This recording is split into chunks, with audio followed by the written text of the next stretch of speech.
Imagine 168 estádios do Maracanã lotados de lixo. Pois é, essa imagem representa 24 milhões de toneladas de resíduos sólidos descartados em locais inadequados em 2012 no Brasil.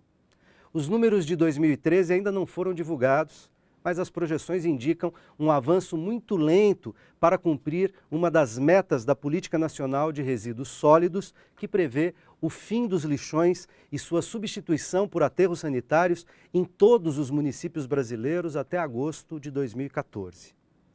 Essa é uma das questões estratégicas para impedir que continue crescendo a sujeira, o desperdício, a degradação e a contaminação ambiental, principalmente em áreas urbanas. O lixo nosso de cada dia está no centro do debate que começa agora no Melhor e Mais Justo.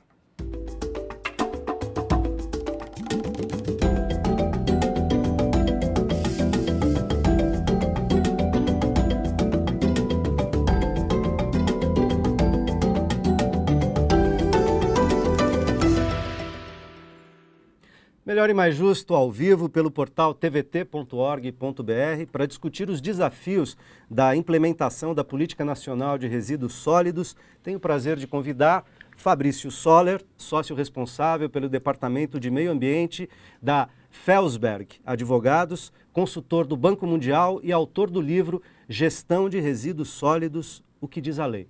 José Valverde Machado Filho, presidente do Instituto Cidadania Ambiental.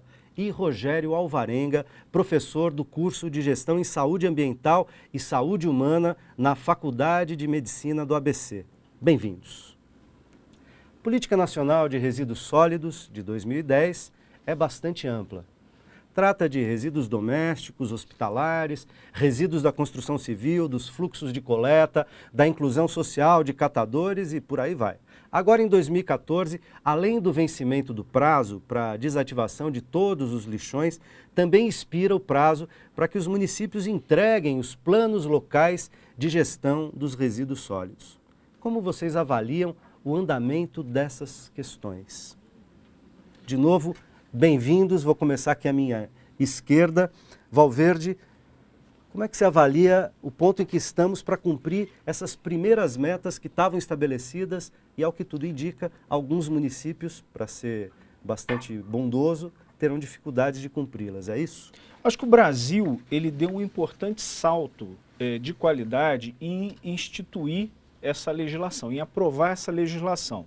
Digo isso porque no Brasil tem lei que pega e tem lei que não pega. O Fabrício, aqui, que é um grande especialista em legislação ambiental, sabe que muitas coisas que se imagina, se construi no Congresso Nacional não consegue permear a sociedade e apontar as mudanças necessárias. Então o Brasil conseguiu estabelecer uma lei moderna. Nossa lei, por exemplo, ela institui a responsabilidade compartilhada e é uma coisa inédita em legislação mundial. O Brasil conseguiu criar esse consenso, abrir esse caminho e pegando aquilo que vem de defasagem do passado, onde nós ficamos um bom tempo sem ter uma legislação, e nós tivemos isso, um debate por 20 anos no Congresso Nacional.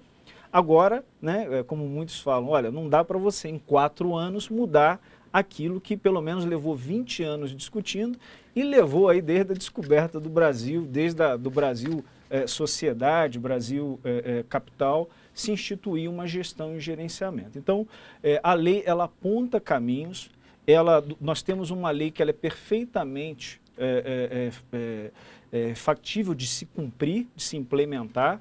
Agora, mobiliza toda a sociedade. Dentro dessa responsabilidade compartilhada, poder público, setor empresarial e toda a sociedade, o conjunto aqui dos cidadãos, tem obrigações em relação a ela. E então, dentro desse escopo, é que agora as medidas práticas começam a se manifestar. E nós vamos ter uma complexidade grande, inclusive em termos culturais, desses 3 entes aí, dessas 3 dimensões, a sociedade civil, o poder público e a iniciativa privada, para conseguir cumprir essas demandas, né? O que nós vamos debater. Antes de passar a palavra ao Fabrício Soller, eu gostaria O Valverde trouxe para a gente um livro, gostaria que ele mostrasse isso na câmera do Cezinha.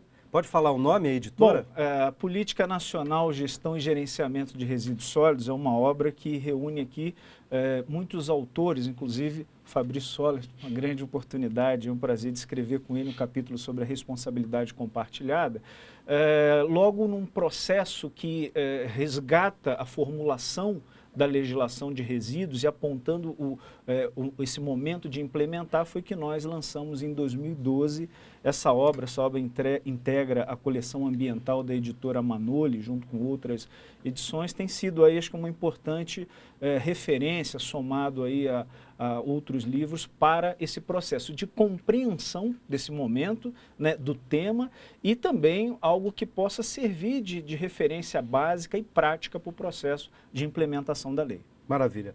Fabrício Soller, de novo, bem-vindo. E queria que você fizesse essa tua primeira avaliação. Como o Valverde colocou, lei que pega, lei que não pega. A Política Nacional de Resíduos Sólidos, ela pegou. Tá? Ela é uma lei de 2010, foi regulamentada no mesmo ano, o que mostra a importância do assunto para o governo federal, porque, em regra, nós temos no Brasil uma quantidade enorme de normas e que não são regulamentadas e, por consequência, não são aplicadas. Nesse caso, não. Ela foi publicada... Isso vale até para várias matérias constitucionais, né, no caso. A perfeita ponderação, tutor. E isso é o que a gente mais tem. Então, nesse caso, esse assunto foi publicado e regulamentado num ano só. Então, mostra a importância que foi 2010 da temática. E a lei traz esse conceito da responsabilidade compartilhada para o gerenciamento dos resíduos. Então, não é uma atribuição só da prefeitura, não é uma atribuição só do Estado, só da União, só do privado. E privado, leia-se, fabricante, produtor, distribuidor, comerciante e da sociedade civil como um todo, para formalizar ou para institucionalizar essa gestão de resíduos, para a gente assegurar que, de fato, nós tenhamos mais aterros implantados nesse país ou outras unidades que façam esse tratamento correto dos resíduos e dos rejeitos e que eliminem definitivamente os lixões. O prazo é 2014, agosto. Vamos cumprir esse prazo? Eu não sou pessimista, mas dificilmente cumpriremos o prazo, até porque nós temos mais de 40% do material que é destinado de forma inadequada, quer dizer, não vai para um aterro sanitário, vai para um lixão a céu aberto. No entanto, além dessa pressão da sociedade para ver essa política implementada, nós temos os ministérios públicos trabalhando fortemente, as promotorias de meio ambiente, junto às administrações municipais, determinando que o resíduo seja encaminhado adequadamente. Nós temos os tribunais de contas, tutor. Os tribunais de contas estaduais estão reprovando contas de município que não elaboraram seu plano de gerenciamento de resíduos sólidos. Porque agora, em 2014, é o prazo para a eliminação dos lixões. Os planos de gerenciamento eram para ter sido entregues em agosto de 2012. E nem 10% dos municípios entregaram. Então, nem 10% de todo o território nacional entregou um documento que tinha uma obrigação legal. Então, naturalmente, que isso é um movimento, é lógico, nós não vamos mudar de uma hora para outra. Você muito bem abordou a questão cultural. Não se resolve, não se dá educação de uma hora para outra. Então, nós temos um processo de capacitação da população, ensinamento contínuo. O setor privado precisa internalizar essa norma. Aí eu suponho, inclusive, aproveitando e já tomando um gancho na tua fala, que grande parte dos municípios que não entregaram lá em 2012 não é por mera negligência, embora possa ter casos desse tipo, né? Mas muitos municípios não devem ter, inclusive, qualificação técnica para produzir um documento, né? Uma peça como essa. Estou certo ou não? Correto. Não é um documento simples, não é um papel de pão. Tanto que não é, olha só, o Estado de São Paulo reprovou contas de um município porque o município entregou um plano de gerenciamento copia e cola. Então, não era analisado detidamente o quanto gera, qual que é o resíduo gerado, quais são as empresas passíveis de ter plano. Então, não tinha um diagnóstico fidedigno do real do território do Estado de São Paulo. Né? Lógico que isso se apresenta em todo o território nacional, mas esse é um caso específico para mostrar essa ponderação que você fez. Não é um documento simples, não é um copia e cola. Então, precisa de um amadurecimento, de uma melhoria, de um documento que é técnico e precisa de qualificação técnica para fazer. E, sem dúvida alguma, os pequenos municípios não têm condições. Rogério, deixa eu te ouvir também, te colocar na conversa. Como é que você vê a implementação do plano e essas dificuldades, estamos apontando, são várias, né? Dificuldades a serem enfrentadas e vencidas ao longo do tempo. Na verdade, a nossa preocupação maior dentro da academia, eu chamo academia a faculdade, a instituição de ensino em que nós trabalhamos, essa é uma disciplina que nós lecionamos, nós não lecionamos a política em si, mas a gestão de resíduos, né? É uma disciplina que nós trabalhamos muito, principalmente como eu trabalho na área de saúde, a nossa preocupação maior, nosso foco central é a gestão de resíduos da saúde.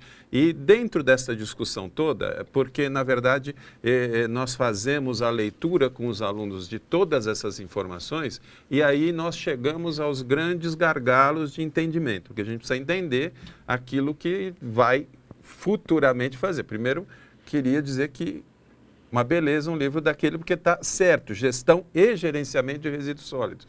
É o que a gente tenta explicar para as pessoas. Segundo, nós temos um problema seríssimo com informação. O fato dos municípios não terem conseguido chegar à elaboração final dos seus planos, muitos municípios não terem conseguido, é que eles não têm informações concretas e corretas de tudo que é descartado do seu município. Por exemplo, ele tem do que ele descarta corretamente, mas ele não tem do que ele coleta, por exemplo, ou é descartado irregularmente em algum canto do seu município. Né? Porque existem pontos cegos no município em que o fulano vai lá e joga alguma coisa, aquele resíduo está lá.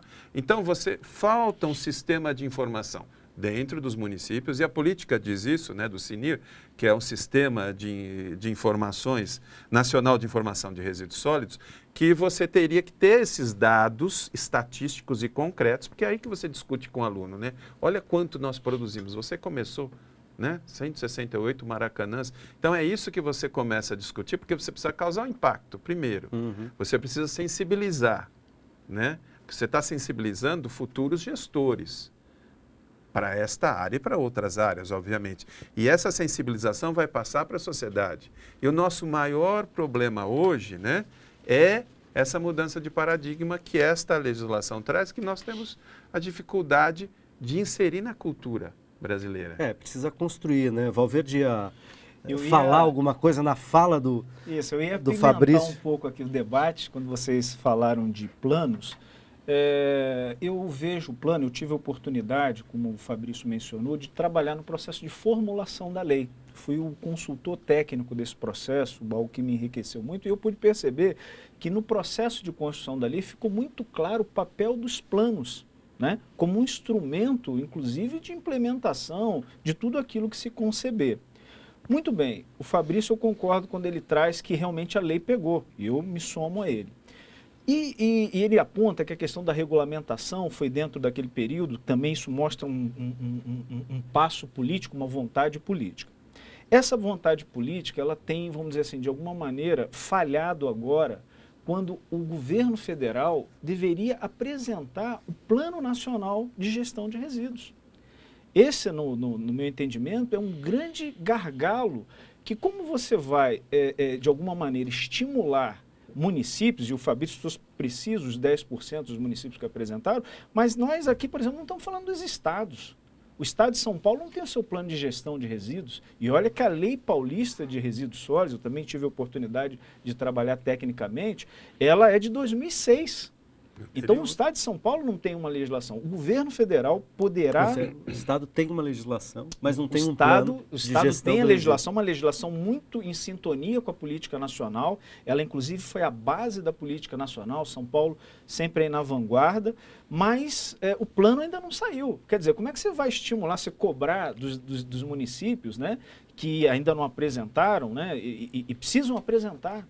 Se eles não têm parâmetros de como fazer. Então seria importante esse plano. Não tem plano... sistema de informação, não tem um plano federal que estabelece os parâmetros e as diretrizes gerais. Exato, e o governo federal precisa colocar... Esse plano está pronto. Já foi objeto de audiência pública por todo o Brasil, regionalmente, né? Nós precisamos colocar esse plano para valer. A partir desse plano vai ser mais um fôlego importante no processo de você orientar estados e municípios. E nós também não podemos aceitar que os municípios, né, não tenham se equipado tecnicamente para isso, porque como é que não pode? Hoje o Brasil tem um fenômeno de 85% das pessoas morarem nos centros urbanos, e como nós não vamos investir investir em gestão para tudo isso, em construir minimamente algo que possa dar as diretrizes, aquilo que, olha, onde nós coletamos, aonde nós destinamos e que forma nós vamos priorizar isso. Então, acho que é um importante momento, que acho que um espaço como esse aqui